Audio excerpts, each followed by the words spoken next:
What is going on today, guys? Tomcat here, and today we have something extremely special. This is the new Forza Motorsport 7 launch trailer, and later today we are going to have the demo. Now, keep your eye on my channel because there's going to be tons of gameplay of the demo. We're going to be playing through it a bunch. We're also going to be drifting. We're going to be doing as many different things in the demo as we possibly can leading up to the launch of the game, and this trailer really, like, it's actually probably the most exciting trailer so far because it shows so many different cars. But my favorite part of the trailer comes in just a little bit, where we get a nice lineup of the Camaro and that S15 about to really go at it on Maple Valley drift-wise. So that to me is like, dude, I have been waiting to drift Maple Valley again for so long, and it's here. It's here, and it's crazy, and I am so excited to not only get my hands on the demo, but get my hands on the full game. So,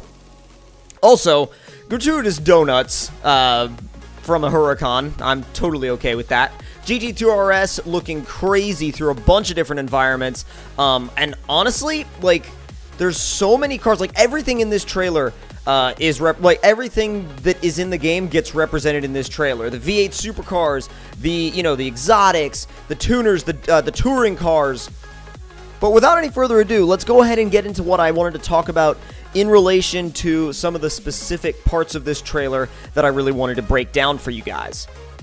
So the first shot I wanted to take a look at here is where we're sitting at a starting grid, basically, and we can see there is a wide-body Camaro ZL1 next to this wide-body S15. Now, there's also a BRZ next to the wide-body ZL1, but I'm particularly curious about that wide-body ZL1 because number one, I haven't seen that body kit before, and I'm not sure who makes it or if it's like a Forza kit, but that particular car has a lot of stuff on it that is that's very, very new looking and very interesting to see coming into the game. Also, in a minute, there's going to be a couple different things that we'll go over about its driver too. Now here you can see that both cars have Forza tire lettering, which is awesome to see in a motorsport game, number one. But also, if you look at the wing on the ZL1, you can see it kind of curves down a little bit more than you would expect a Forza wing to. And I kind of looked at it and I was like, oh, well, it's probably just normal. It's probably just like, the angle of the camera. But as you'll see later, it's not the angle of the camera. It's actually a completely different wing than we're used to. Now, this is where the driver customization thing really starts to look interesting and really starts to look cool, is the fact that normally it would be basically, a Stig. It would look like a generic racer in a racing suit and a helmet, whereas this, you've got a bandana, you've got goggles, you've got an open face helmet. That is really cool and adds to kind of that personalization and customization dynamic that they're really trying to go for here. And you can see they're trying to bring a lot more of that aspect of gameplay into Forza Motorsport as opposed to Forza Horizon. So I think the fact that the Motorsport game is now getting a lot more customization, that people that may have just been interested in Horizon before are now going to be more interested in Motorsport.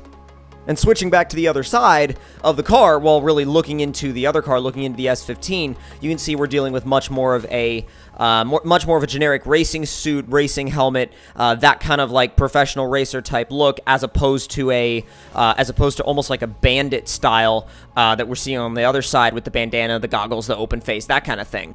And now to finish up with this shot, this pretty much confirms what I said earlier about that being a different wing. That's way lower profile than a standard Forza wing, and I'm curious to see if that is just part of that kit, or if that's usable on the ZL1 without the kit, or usable on all cars, or if it's just car specific, or even just kit specific. So that's something that I am very curious to see if see how that works getting into the game itself. And don't forget to come back later today because we're going to be playing the demo here on the channel. There's going to be tons of episodes of the demo. We're going to be drifting, we're going to be playing through the whole thing, and I'm going to be sharing it all with you guys, and I highly encourage you to check out the demo as well. I think it's going to be really, really fun. But again, come back here later today for the demo itself, and I'll see you guys there. Talk to you guys next time. Make sure y'all subscribe for more Forza 7 coverage, including the demo and the full game, coming very soon.